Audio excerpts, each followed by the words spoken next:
16 000. C'est le nombre de femmes conseillères municipales qui vont être élues pour la première fois dans les communes de 1000 à 3500 habitants.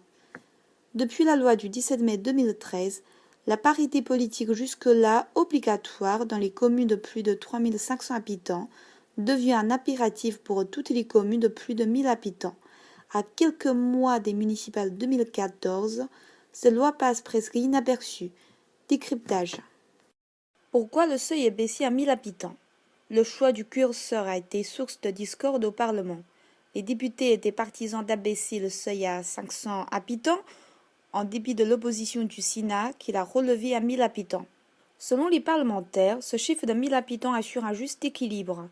Il permet le renforcement de la parité dans ces communes tout en prenant en considération les spécificités de certaines communes qui souffrent du déficit de candidats aux élections municipales. Ce que la loi prévoit.